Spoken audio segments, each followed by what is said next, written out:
Ladies and gentlemen, please give a warm welcome to your first comic of the night, Harvey Kelley.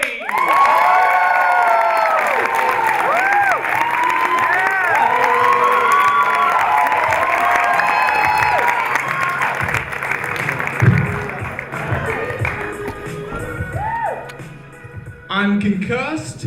Let's do this. Woo! Woo! Woo!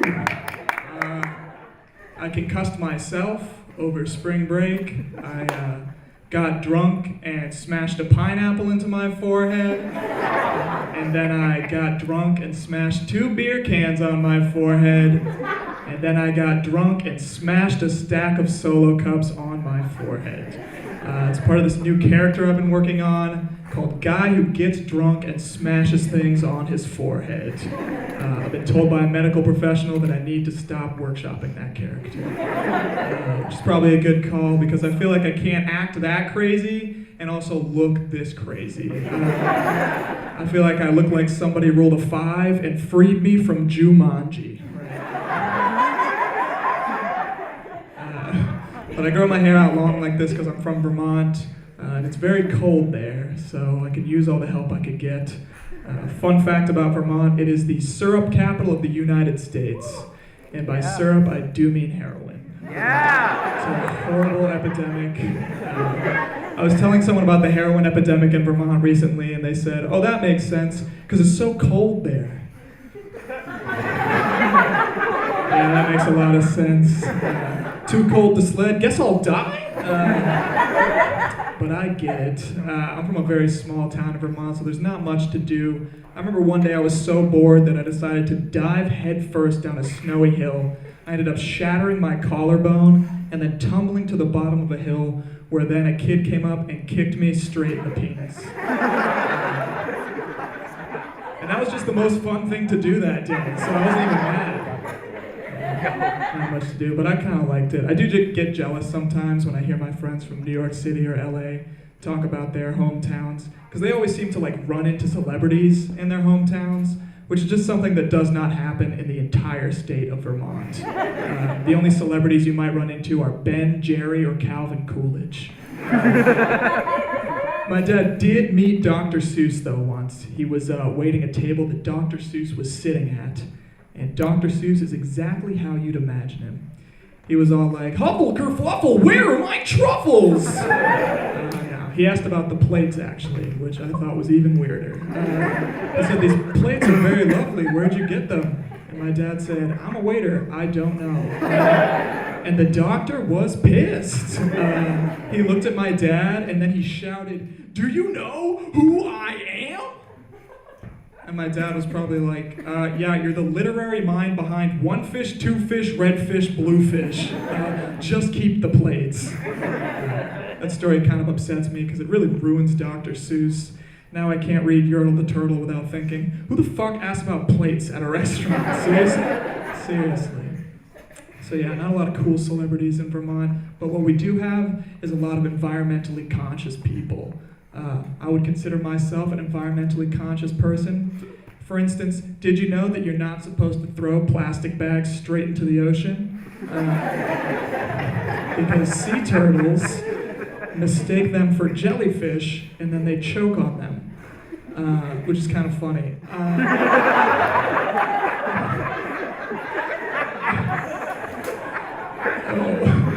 What I'm wondering is, like, sea turtles mistake them for jellyfish, but do you think other jellyfish also mistake plastic bags for jellyfish? I think 2 jellyfish are just hanging out and they're like, hey, who's the new guy?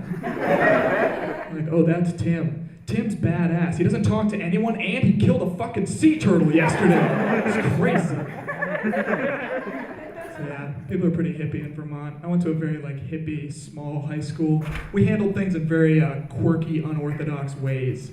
Like I remember once a student graffitied a homophobic slur in another student's locker. And to get to the bottom of who did this, we held an all-school meeting in which everyone in the school got into one room and a teacher put a rope down the middle of the room. And they said, now if you wouldn't write a homophobic slur in a student's locker, stand on this side of the room. And if you would, stand on this side. Needless to say, we got him, folks. That's right. We caught the perp. My family knows I do stand-up now, so at family events, they'll always come up to me and be like, tell us a joke, Harvey, tell us a joke, which can make me a little bit uncomfortable, especially when it's at my grandfather's memorial service, which is something that really happened to me. So I said no, to which my Uncle Tony replied, hey everybody, get your chairs and form a semicircle around Harvey. He's gonna do his comedy thing. So I was booked. I was like, you know these jokes aren't gonna bring Papa Kelley back, right? At the very best, he's looking down at me. But even then, he's probably thinking, don't I have a grandchild that can sing or something? Anything. But I finished my set, went pretty well, good crowd. And afterwards, my family came up to me, and they were like, you did such a good job, Harvey. Your grandfather would have been so proud of you. He was a Marine? And an athletic trainer in the Olympics. I don't think he would have been impressed by my type 5, I'll be honest. It's like, at my age, he could break a person's neck and then fix it again. And I give the gift of laughter. So we both served our country in different ways. My other grandfather is still alive, though. He's 97 years old, which is a crazy age. Because now he's sort of getting to that age where every interaction with him could be my last, which means I have to end every conversation as if I'll never see him again. So I'll be talking to him and I'll be like, thank you for everything you've taught me, Grandpa. I'll always keep you in my heart. And give him a kiss on the forehead. I've done that 7 times. I think he knows I'm trying to get the motorcycle in the will. It's pretty obvious. So I've talked a lot about like small Vermont towns in this set. Truly the best part of being from a small town is getting to see how small towns are portrayed in movies and stuff. Because they really take the ideas of like simplicity and community and run with them. Like it'll always be a case where like a city slicker somehow ends up in a small town and they'll be like, taxi, taxi! And a townsmember will be like, taxi? We ain't got no cars around here. If you want to get anywhere, you gotta rent a horse. Or they'll like, you'll talk to any person that's like of college age, and you'll be like, oh hey, do you go to school? And they're like, I wanted to go to school to be an artist, but they needed me on the farm. After Pa got stuck in the tractor wheel and Ma's arthritis set in, I was the man of the house. It's like, is this the saddest town of all time? What the hell is happening? My personal favorite, though, is when they go to the one restaurant in the town, and to demonstrate that everyone knows each other really well, they'll have the waitress say something like super personal to one of the customers. Be like, how's your dead wife, Ed? Still dead? Sorry to hear that. Anyway, pancakes? How about pancakes? It's just ridiculous. It's like I'm from a small town and I know that it's nothing like that. And that's like a pretty extreme example, but honestly it kind of upsets me because sometimes I feel like that actually is sort of how people think of me here when I tell them I'm from a small town. Like I'll tell them I'm from a town of only 800 people and they'll be like, oh my God, it must be crazy being in the big city. As if I've never seen like a train or a building taller than 3 stories before. And it's funny, but it's also like pretty upsetting, as I said, because we all sort of go to the school to like be like filmmakers or like comedians or actors and stuff, and everyone's very ambitious and like has a lot of drive, but I feel like some people treat me as though like it's just enough for me to be here. Like I've succeeded because I've made it to the big city of Beantown. Which is honestly, it's pretty hurtful at the end of the day, because I feel like a lot of times people sort of count me out and they don't really believe in me. But one person that's always believed in me, even when I told them that I wanted to be like a comedian, was my mother. And when I told her I was coming to Emerson to study comedy, she wrote me a letter and she said, open this when you feel like you've proven people wrong. So to end my set tonight, I think I'm gonna read that letter for y'all right now on stage, if that's cool.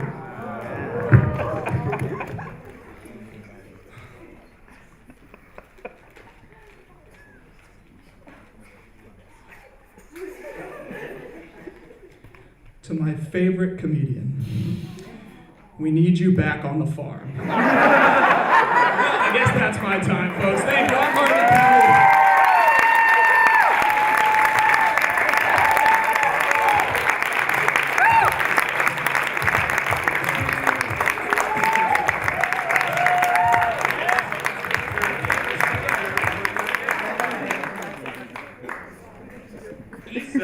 Gonzalez.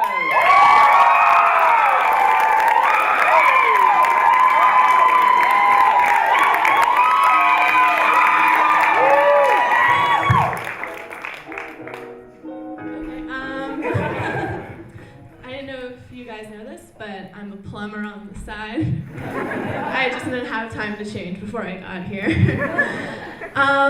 This is really exciting. I look at the crowd here and I think back and I'm like, what would 8th grade Issa say if, she saw herself doing comedy in front of a bunch of people at the age of 20? I think I would be like, wow, I didn't kill myself yet? Oh my god, and I don't have a nose job either? 0 for 2. I was like so mean, but like don't worry, only to myself and others, so it kind of cancels each other out. Been a lot less mean to myself lately. At the beginning of high school, I started going on antidepressants, and I think it went as well as it could have, but it's drastically different than I think you see when you watch an antidepressant commercial. I'm aware that ads lie and embellish a little bit. I figured that out when I first got my period and blue Gatorade didn't come shooting out of my pussy.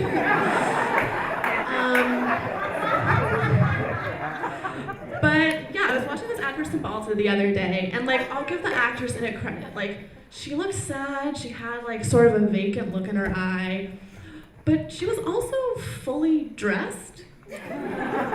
She wasn't wearing a pair of men's extra large boxer shorts and a shirt for a lacrosse team that she's never been on. She definitely didn't look like her armpits smelled like Funyuns from days of lying in the fetal position without showering. And then when the people in these commercials go off their antidepressants, they're just so overly happy too. They're playing tennis and they're going on hikes. And they're walking around town with their all-white families and walking their dogs, who also somehow seem to be Caucasian, which I don't relate to because I've only ever had Latinx cats. Oh, but I have been going kind of through another depression now. I've been feeling a little more down on myself, which means I have 2 options. I can either go back to therapy, or I can get a septum piercing. And I'm just really happy to say that I'm taking initiative and I'm taking care of myself, and I made an appointment for next Thursday. Thanks guys, oh my gosh. And that appointment is at Claire's. Claire is the name of my therapist. But enough of this sad stuff. This is a comedy special. I'm gonna do a little crowd work. So do you have a cell phone? Yes. Nice. Do you text on a cell phone?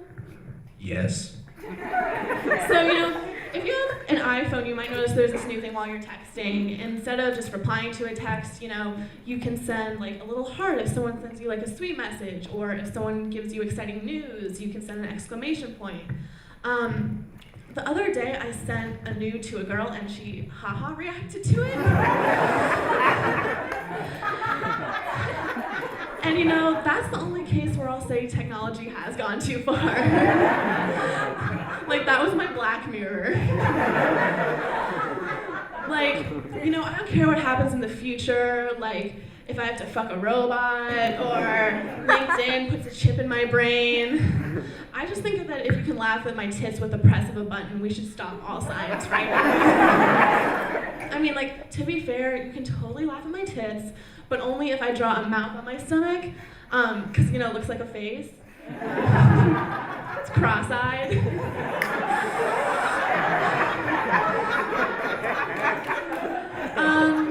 If you were keeping your little ears peeled, that last bit, you might have noticed that I said I sent a nude to a woman.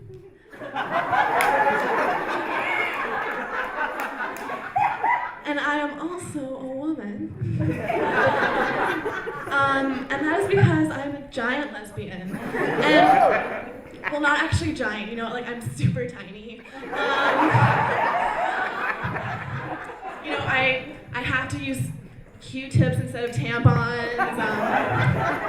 I shit in a thimble.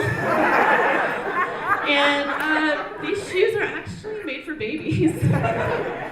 But no, yeah, I am gay. I recently started coming out to some of my family and my close friends, and overall, everyone's been super supportive. Except for my mom. She was really disappointed in me when I told her, and don't worry, it's not because she's homophobic or anything. It's just because she assumed that me being a lesbian meant that I knew how to build furniture from scratch. She was like, Issa, if you're gonna munch the carpet, you gotta build the rest of the house. Which, is true. It's in the Bible. I can't argue with that. One of the most persistent questions I've been getting since I started coming out was, how did you know you were gay? And the answer is very simple. One night I went to bed straight and I woke up with this haircut and 3 rescue cats in my bed. And I was like, maybe love is love.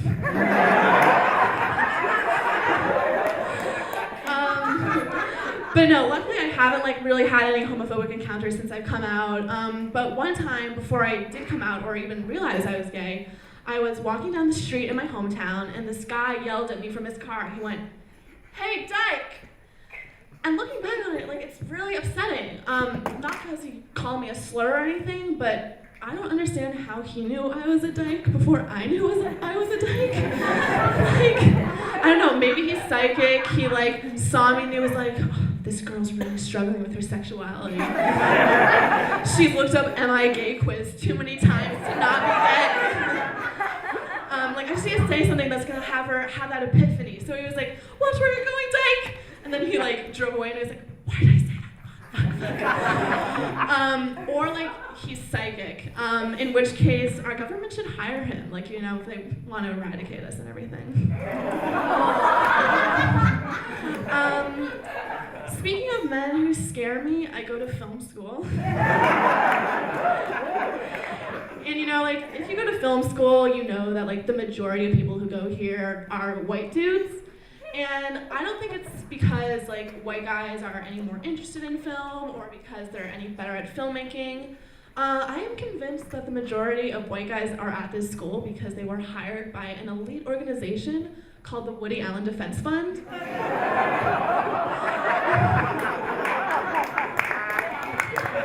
So anytime the debate of art versus artist comes up, they can they will attack you with the ferocity of an ACLU lawyer, guys. You can just raise your hand in class and be like, I don't know if sexual abusers should be able to work in this industry, and they'll go all To Kill a Mockingbird on you. You can be I don't feel comfortable with the idea of people who abuse children being in power.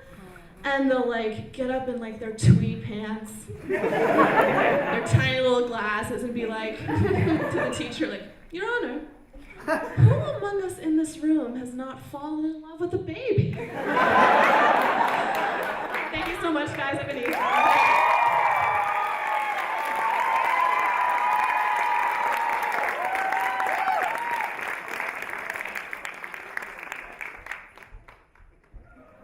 And now it's time for your next comic tonight, Caleb Pitts.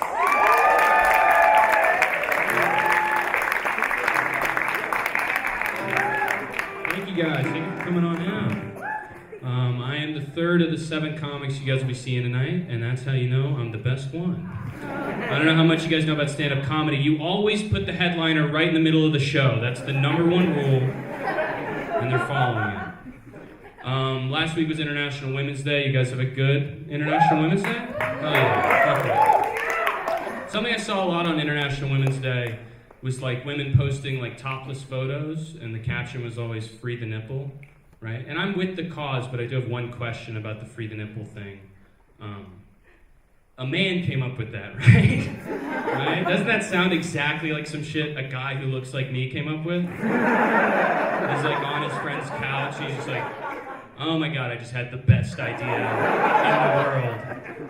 I'm gonna trick all these women, wow. And then he like got up and left the room and founded Barstool Sports. That's true, that's the origin story. Right before I got on stage, I got some really bad news. I hate to share this with you guys. Jared Fogle of Subway fame, he gained all the weight back. No, I know, it's a travesty. I thought he was gonna get into prison push-ups, but I guess not, you know. It's rough for me because I'm someone who believes in separating the weight loss from the weight loser. And he's one of the all-time greats, you know. I mean, here's a guy who's such a hero, such an absolute mensch, right?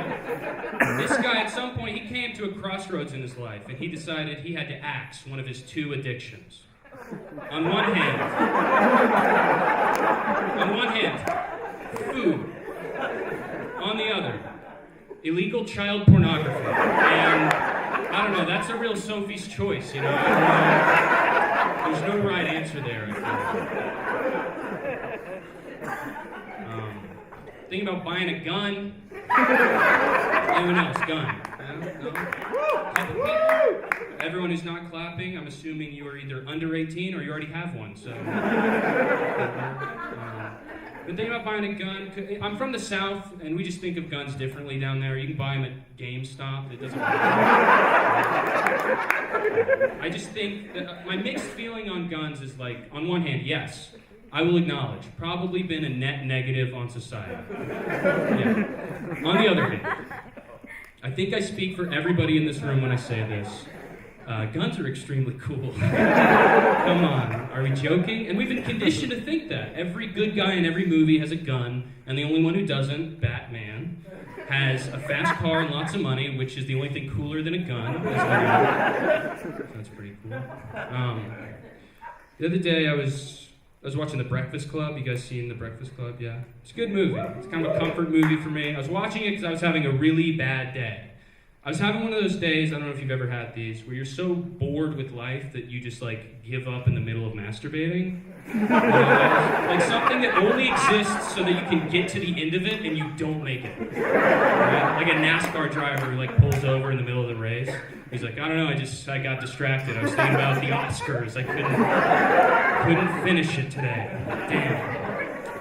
So I was watching The Breakfast Club, and I think that movie is a perfect example of how our ideas of marijuana have changed. Because in that movie, it came out in 1985, there's a scene where Emilio Estevez smokes weed for the first time and immediately starts doing cartwheels, jumping over desks, punching himself in the face, and then at the end, he screams so loud that he shatters a glass door. And on the other hand, sometimes my uncle smokes weed because his wrist hurts. I have no idea how that's supposed to be the same drug. Much like Jared Fogle, I was a fat kid growing up. Anybody else? Fat kids? No, come on, yeah, hell yeah. Fuck yeah, I grew up a fat kid, and I was thinking about growing up as a fat kid, and just thinking about how much I would sleep, right? I would get home from school, and I would nap until dinner, and then I'd eat dinner, and I'd go to bed, like 8 o'clock.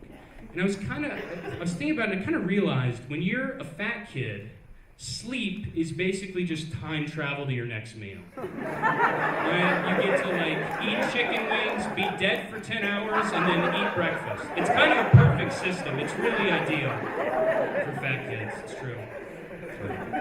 I was a fat kid. I only had fat friends growing up. I think that's pretty common with fat kids, only have fat friends. It might be a gravity thing, I don't know.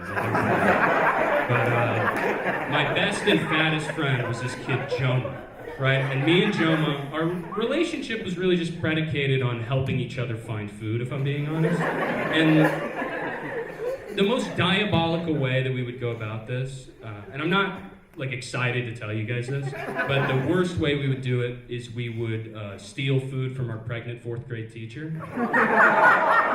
That's true.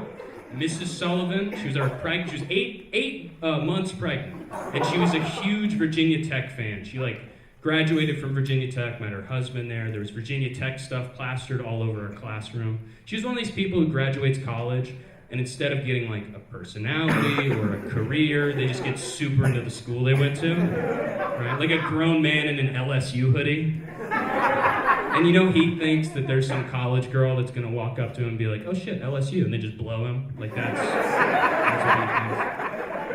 But anyway, we would steal food from Miss Sullivan. We only got caught one time. I remember it perfectly. It was a Monday, right? It was lunchtime. She had been gone about 5 minutes, and Joma leaned over to me and he's like, dude, look, there's food all over her fucking desk. And Miss Sullivan, when will you learn, you fool? When will you fucking learn? So I sent Joma to go be the lookout. I called him to look out, but in reality, he was fatter than me, and he could obscure her vision through the door better. And I went and ran to her desk, and I just started absolutely beasting on her fucking food. I was taking crackers, yes, cheese, you know it, broccoli. Get the fuck out of here, broccoli. I don't want that shit. Are you joking? So I have a pretty good stash piled up by now, and Joma walks over to me, and he's like, hey man, Miss Sullivan's fat ass is waddling down the hall right now. You gotta get the fuck out of here. And I'm like, all right, buddy, chill. And so I'm kind of getting my stuff together, ready to go. And I see on her desk, there's an open sleeve of Chips Ahoy. Now, if you're a fat kid in the audience, you understand this. For everybody else, the only thing that keeps fat kids alive is Chips Ahoy. It is a constant, you're just trying to get to the next hit, It's a Chips Ahoy treadmill, but it's nothing like a treadmill, actually. So I gotta fucking take this opportunity. So I stick my hand in this sleeve of Chips Ahoy, and I grab the first cookie, and I hear a cough behind me. And I turn around, and who is it but Miss Sullivan, right? And we lock eyes, and almost instantly, she starts crying. She is bawling, crying, fully breaking down in front of me. And I understood, because I was a fat kid, and I knew that the saddest thing on earth is when someone takes your food, So me and Joma, of course, we get on our knees and we start begging for forgiveness. Miss Sullivan, please forgive us. We're so sorry. And she kind of collects herself. She wipes some tears from her eyes. And she says, boys, it's not about the cookies. I just got a phone call, and there's been a shooting at Virginia Tech. And so then there began my weight loss journey, ladies and gentlemen. Thank you so much.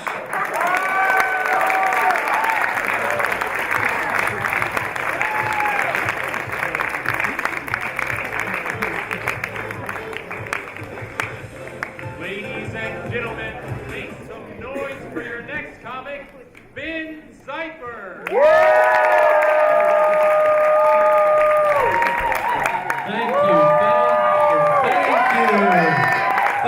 so much, Boston!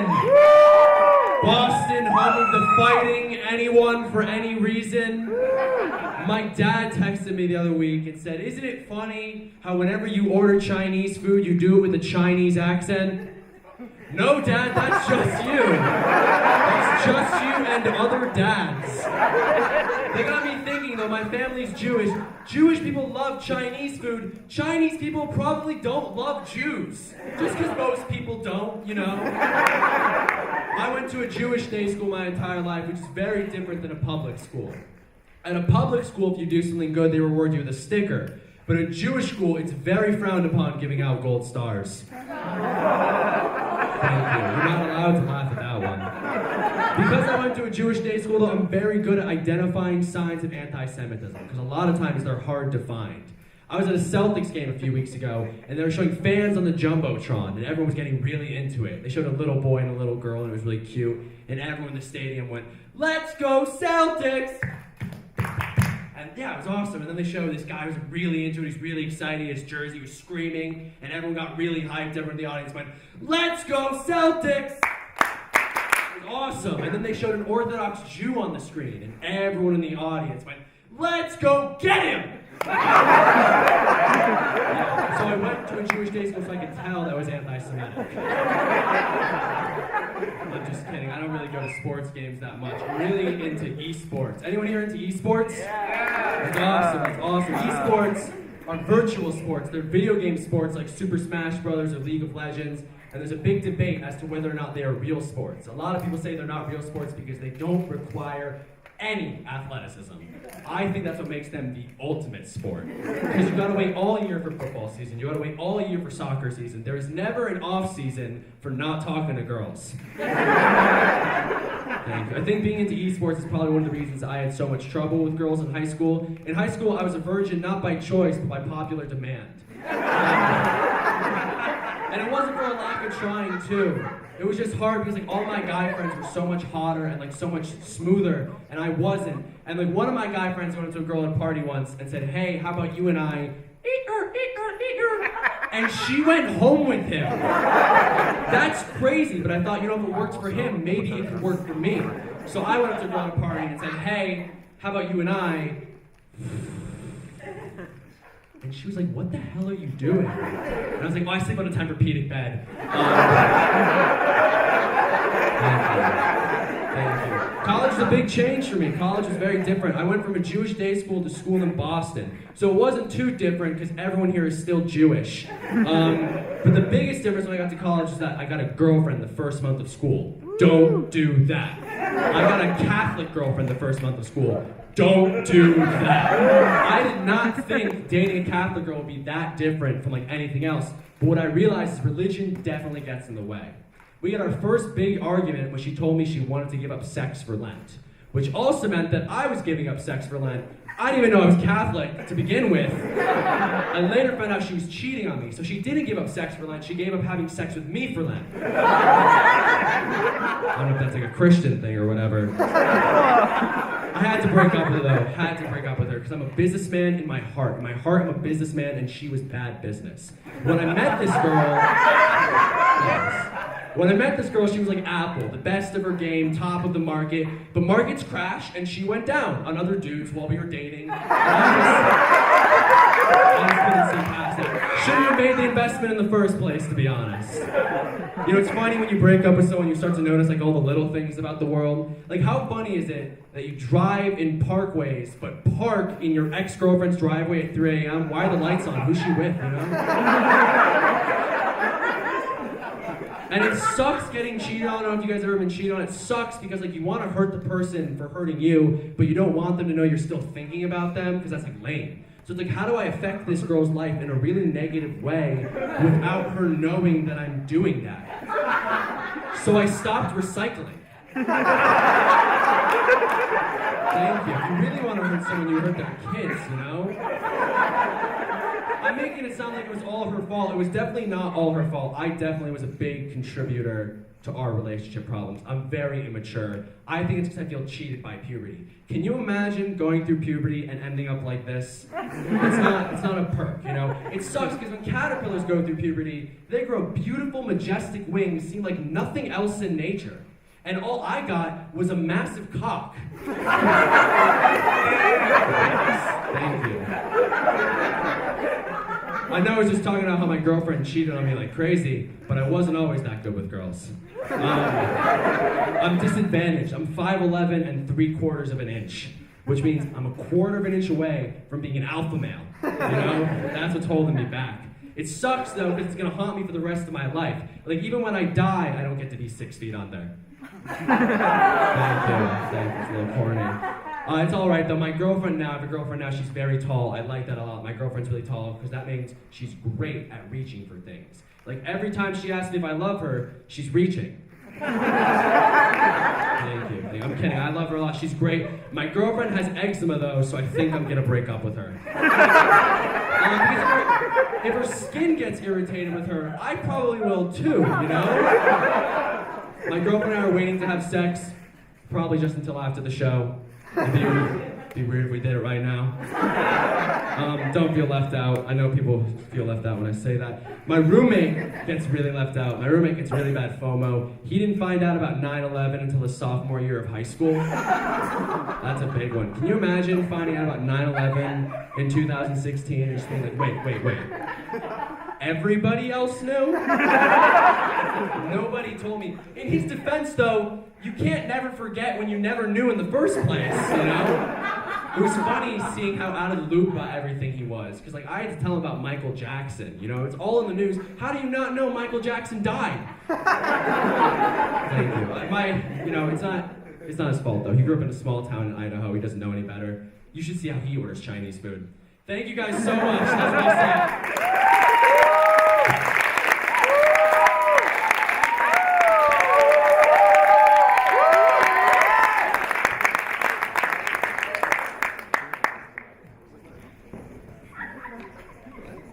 Please join me in welcoming to the stage your next comic, Devin Ruskin.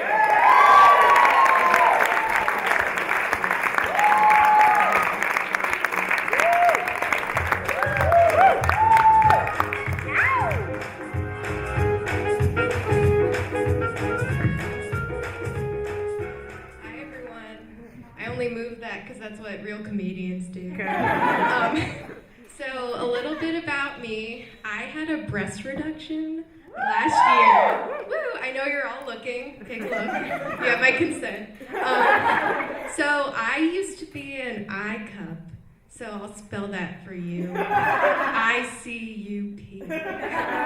So I used to be an I cup, and I decided to have a breast reduction, and my biggest fear wasn't the surgery, it was what I was gonna say on all the drugs.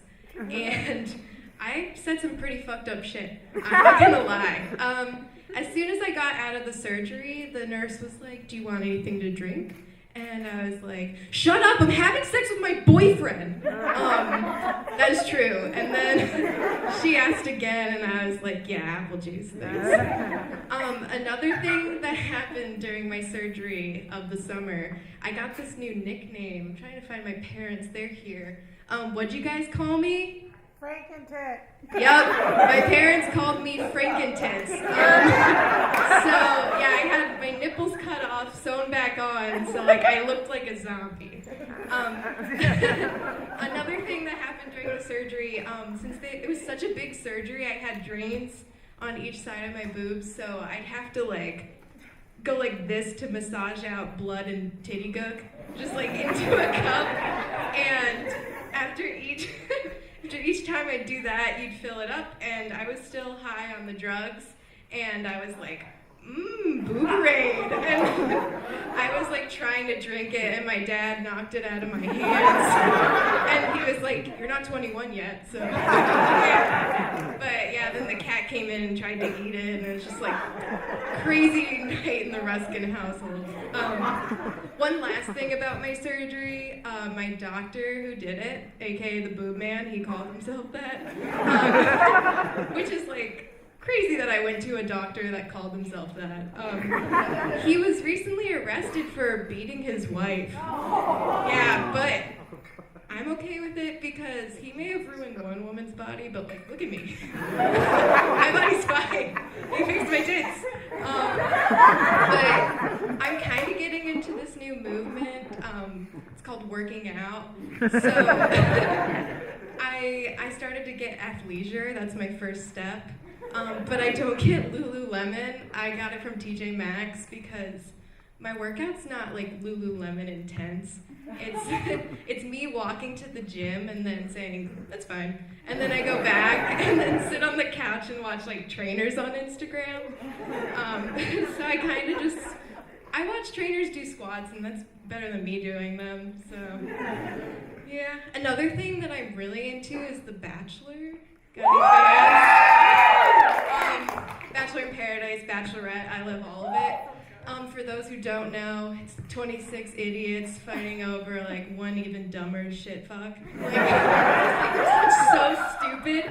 But once I'm 22, since that's the casting age now, I'm gonna try out for it. I'm in a committed relationship, but we're fine with it. So I'm gonna try out, and my goal is to just start as much drama as I can and shit talk everyone.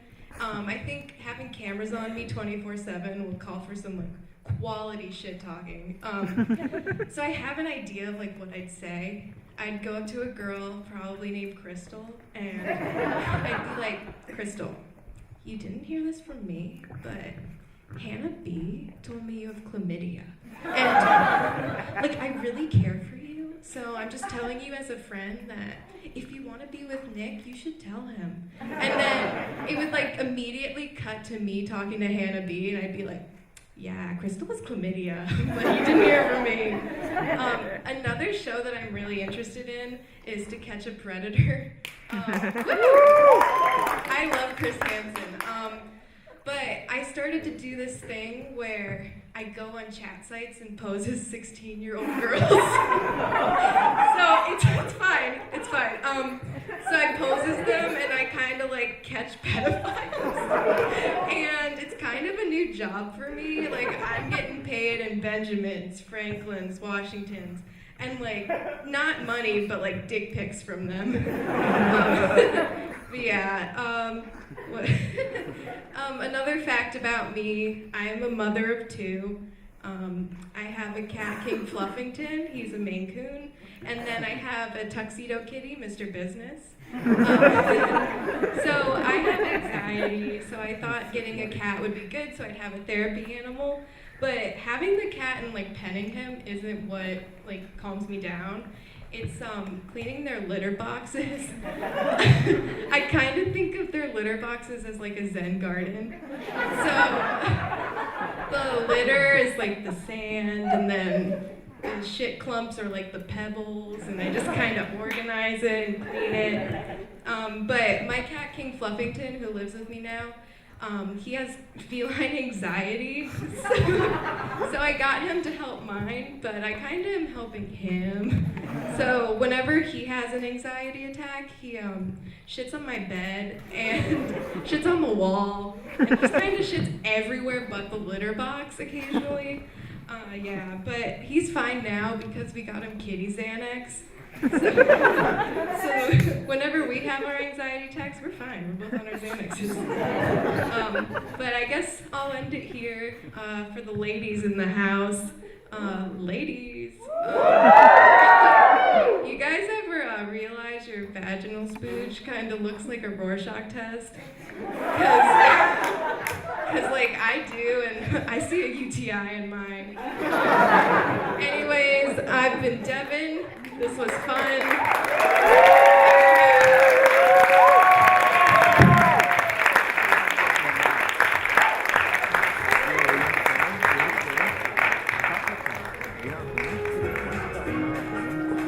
She's the penultimate comic of the night. Give it up for Mary Spadaro.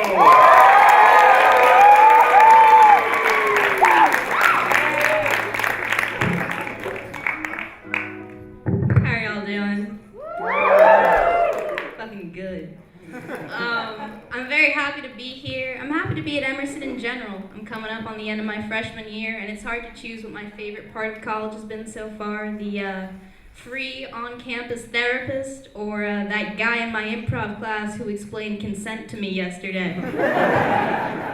He was like, it profits businesses. And I was like, I think it profits people, my guy.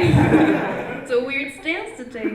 I like the therapy here, though. I went to the Emerson therapist for the first time a couple weeks ago, and it was a lot of fun. The most fun I've had in a long time, actually, because I don't know if y'all have ever been to the therapist before, but the first time you go is the time that you tell them everything that is wrong with you. And I have an impressive number of things wrong with me. So showing up is, in and of itself, showing off. So I got to the therapist and I sat down, and she was like, all right, why don't you tell me about yourself? Like, what are your mental health struggles like? And I was like, oh, well, I have ADD, OCD, Tourette's, generalized anxiety disorder, social anxiety disorder. I'm clinically depressed. I have bulimia, body dysmorphia, eating disorder not otherwise specified. Oh, and so much character. And I'm telling her all my shit, and halfway through my little list there, her mouth fell open and stayed that way for several seconds after I'd stopped talking. So we're sitting in dead silence until she gathers herself and her thoughts, clears her throats, and says, "Well, are you doing anything fun for the weekend?" But yeah, I'll be Tourette'sing all weekend. Thank you for asking. I've always been a very anxious person. Even when I was younger, I remember once in kindergarten, I got a pencil stuck in my hand like halfway through the day, and I didn't want to bother anyone about it, so I just walked around with a pencil in my hand for the rest of the day. And then my mom picked me up in carpool, and I got in the back of the car, and I was like, she doesn't want to hear about this. So I drove home with a pencil in my hand, and then I walked in my front door, and I saw my brother for the first time that day. He was maybe 9, I was 6, and he looked at me, and he immediately points in my hand. He goes, "Huh, human pencil case," and then he ripped the pencil out of my hand, gave it to me, and I used it for a crossword. The moral of that story is you should not send your children to private school because you're spending extra money for teachers to not notice when your 6-year-old impales herself midday. I like living in Boston a lot. I really like the city. I like to walk in the Common. I really like to walk in the Common alone at night with headphones on when I'm really high, which sounds dangerous, because it is, but it doesn't feel dangerous. Like when I'm by myself in the Common, I don't feel unsafe. It's when I get to a street corner and other people join me that I start to get antsy. Like when it's me and 4 dudes on the corner of Tremont at like 11 at night, that's when I'm like, ooh, the optics on this one aren't great. Just because, like, realistically speaking, there's nobody who I can best in a physical fight. And, it's something I just have to learn to live with and deal with and know that, like, if I was a Pokemon, I would be the Magikarp. Do y'all remember the Magikarp, motherfucker? He's a fish.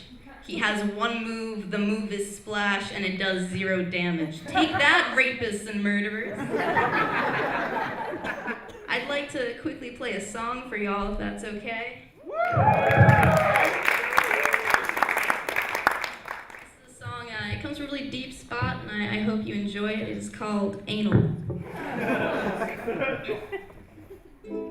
Ow.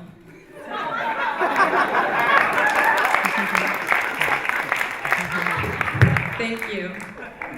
More seriously, I don't think anybody is more hypocritical about anything than straight dudes are about butt stuff.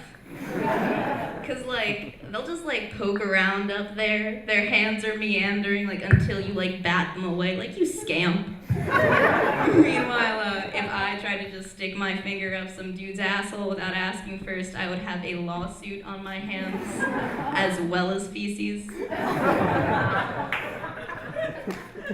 Any of you guys ever go to sleepaway camp? Yeah. I went to sleepaway camp and I liked it a lot. My favorite part of sleepaway camp was not the, fuck you. It was not the people or the activities, it was the food. Because I was a chubby kid, which meant that my mom used to monitor everything that I ate. But at camp, there were no rules. So I loved dinner time. I also loved the counselors would come in with all this energy and they'd tell us what was for dinner every night. They could come and be like, "Hey campers, today we are feasting on chicken fingers, french fries, and ice cream." And then we go absolutely apeshit for ice cream. I remember one day, it was the day after an ice cream day, that same guy came in with that same energy and he told us, "Hey campers, today we are having hamburgers, hot dogs, and pudding cups." And I'm sitting there thinking to myself, did he really just try and pitch pudding cups like they're the same as ice cream? Ice cream is a full-fledged dessert. A pudding cup is a half-hearted after-school snack. This was sleepaway camp. If someone did not get me an ice cream, or at the very least a Mrs. Fields chocolate chip cookie in the next 5 minutes, I swear to God, I was gonna call my dad and tell him that the water skiing instructor had molested me. And that's just, they had forced my tiny camper hands. I went to Catholic school for most of my life, and I'm beginning to don't woo for that. I'm beginning to realize that Catholic school may have done me a bit of a disservice because I know so much God stuff. Like, I know all my prayers, I know 2 in Spanish, I know my Stations of the Cross. I can find any Bible verse in under 32 seconds. I have been timed. I cannot, however, find Rhode Island on a map of America. I can't do it. And at this point, I am too old to ask anyone, so I need to either happen upon it, or I can look it up in the same way I look up shit about drugs. I throw a hypothetically at the end of my sentence for plausible deniability. So it's shit like, how to make canna butter, hypothetically, and where is Rhode Island, hypothetically. I was a horse girl for a very long time, for 7 years. Any horse girls in the house? Yeah? I was so into horses that I rode them and showed them competitively, like at horse shows. And my last horse show, and the biggest one I'd ever done, was junior year of high school. And I remember it very well because I was so nervous the morning of that I got up 2 hours early to get as high as possible. And then I took an edible on the way to the horse show. So when I got there, I was feeling real nice. I went in, I did my round. It was the best we had ever done before. I came out and I was watching everybody else, and it became very clear very quickly that I was going to win the entire class. That's when the ring stewardess came over to me. And she informed me that because my horse and I had performed so well, we had been selected to be drug tested. And so she was like, why don't you hop on off here and we'll do a urine sample. So I jump off my horse feeling kind of nervous, and this lady hands me a cup and looks at me expectantly. And I look at her, and I looked at the cup, and I looked back at her, and I was like, do you want me to do this in front of you? Expecting a no. And she was like, yeah, of course. It's the only way we're gonna know the results are accurate. And I was kind of just too stoned to argue with her, so I shrugged and started to undo my pants. When my trainer reaches out to me and she goes, Mary, no, it's for the horse. So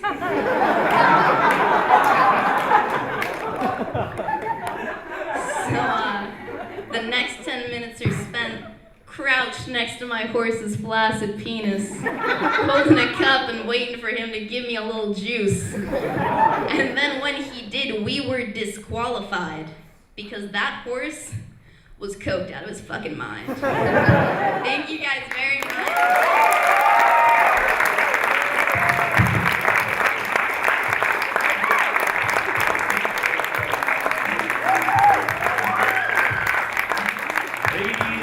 Gentlemen, please give a hearty roar of applause to your final comic of the night, Erin Hattamer.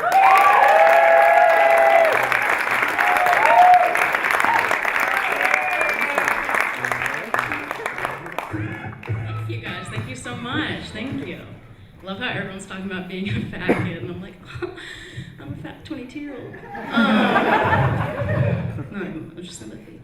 Hi, I'm Erin. I'm from New Hampshire. State motto is live free or die. Most of us die.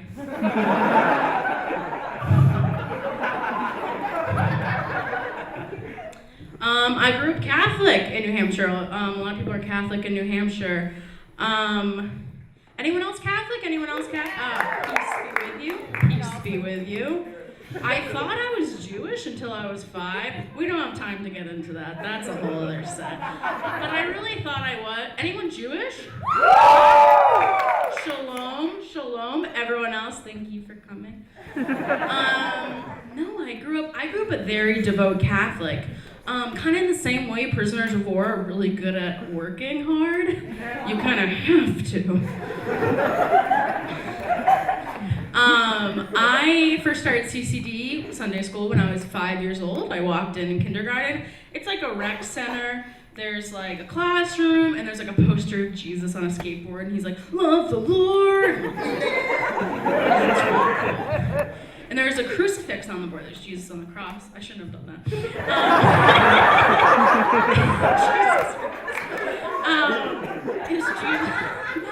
Jesus, there's a crucifix on the whiteboard, and my teacher was like, do you know what that is? And I was like, no, I'm 5. And she goes, that's Jesus Christ. he died for your sins.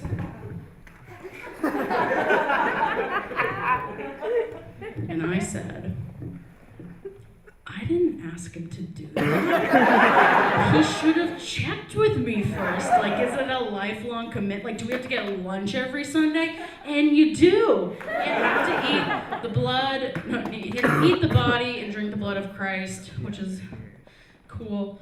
I grew up throughout the church. I went in 2nd grade. You have to go to your first confession, because you know when you're like 8 and you have to like confess your sins of your life, because you have so many.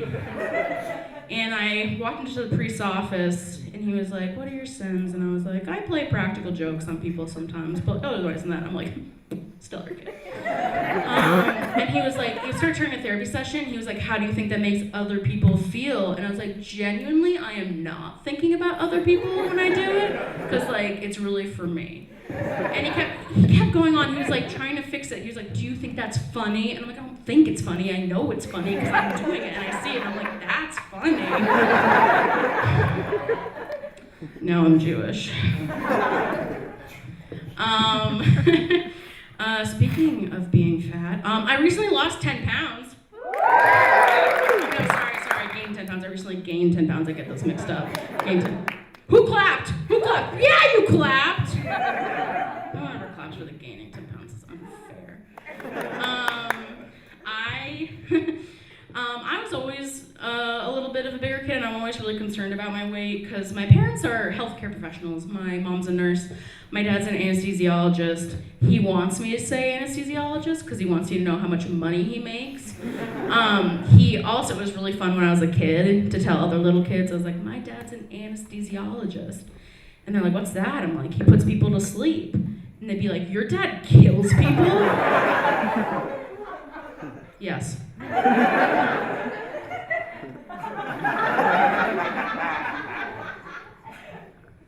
So I'm still fat. So what my parents, all my siblings did like sports, and I did theater, which is exercise for the mind. And so my mom came with this great idea to buy a Wii Fit. And Wii Fit is a game, not really, games are supposed to be fun, where you take a Wii remote and you start to exercise with it. And so like there's like running, there's yoga. It's not yoga. And it keeps track of how much you move based on how much the remote moves. And my mom came up with this idea. She was like, "Erin, for every half hour you do, I'll pay you $5. Don't tell your siblings, don't tell your dad, who's an anesthesiologist." Okay. But I came up with this great idea that if you just, if you just sit down on the couch and move the remote, it tracks it as exercise. So this would be me every day after school in my basement going like this.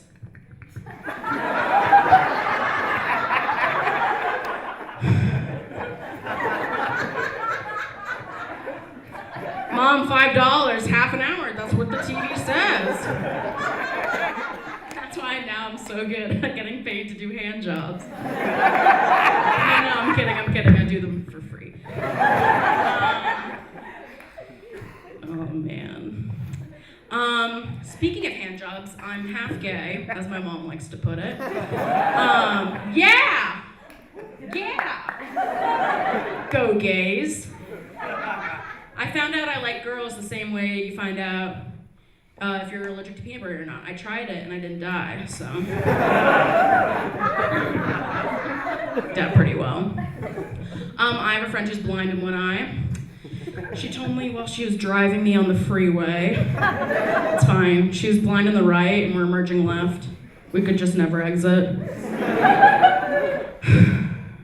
And she, I asked her how'd she get blind one eye? And she said, "I had terminal cancer as a child." And I said, "You can't really have terminal cancer. You kind of have it for a while, and then very suddenly do not have it anymore."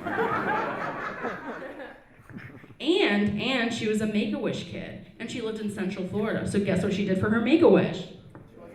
That's right, she went to a college softball game.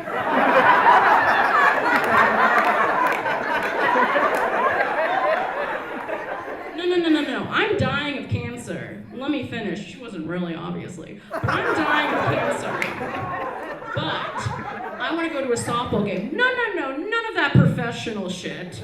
I want to go to a college softball game. She's doing great. She's only blind one eye.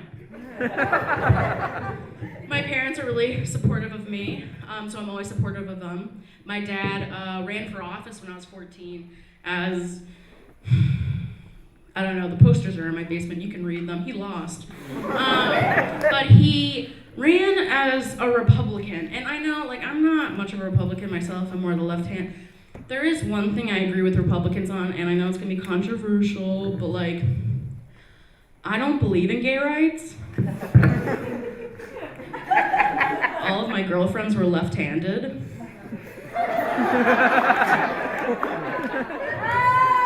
All one of them.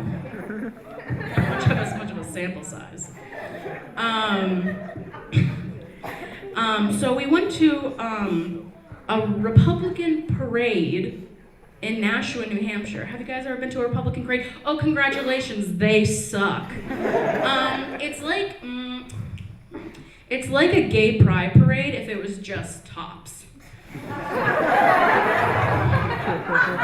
So no excitement. And I was 14, and I was in front of the New Hampshire Tea Party. And one of the guys turned to me and said, "Hey, little girl." And I said, "No." He said, "Hey, little girl." And I was like, "Yes." He goes, "Do you want to know what the T in Tea Party stands for?" Taxed enough already. And I said, "What do the E and the A stand for?" Thank you, I'm Erin. Thank you so much.